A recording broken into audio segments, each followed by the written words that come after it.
Growing up playing in the OBA, what was that like for you? Any specific memories stand out? Well, I played in my first year. I played with Toronto 5-0, and then after that, I started playing for the Mississauga Monarchs, and I just had a lot of good times. Like my earliest basketball memories, just go back to those days. Whether I was competing against the Scarborough Blues, the Brampton Blue Devils, Scarborough Roadrunners, like those are all teams that we had rivalries with. So, I was fortunate enough to win.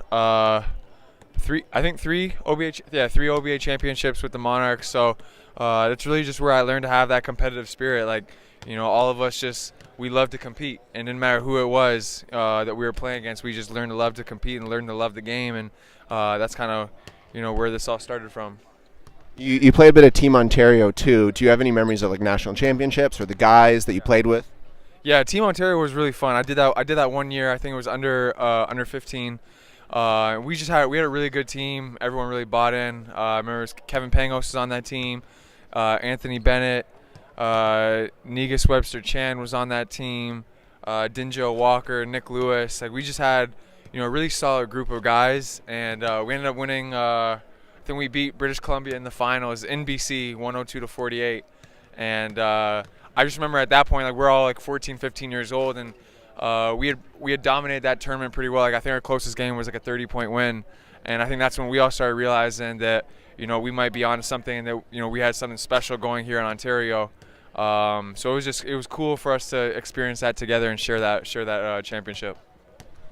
It hasn't been that long since you were in the Ontario scene. Like, do you have any perspective on how it's changed just in that short amount of time, just playing? So, well, I think for my like I feel like I'm the last I'm part of like the last generation that like was like we didn't have AAU like up until I was like 15, 16, I never really like even really knew what AAU was. Whereas now I feel like everyone knows what AAU is, and like there's tournaments in the States and whatever.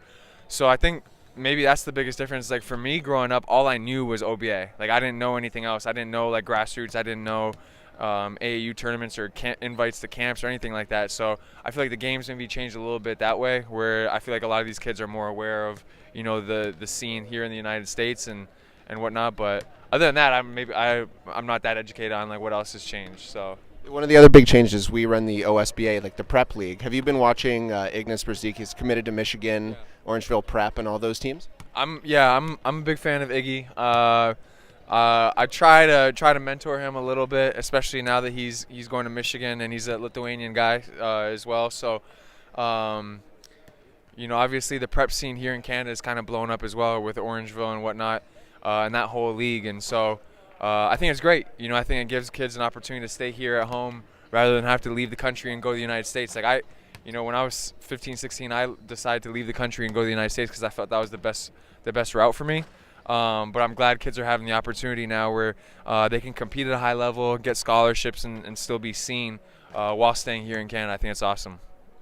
Last one, just your best advice to a young player, like 13, 14-year-old boy or girl growing up, trying to learn to play the game the right way and make it to the next level.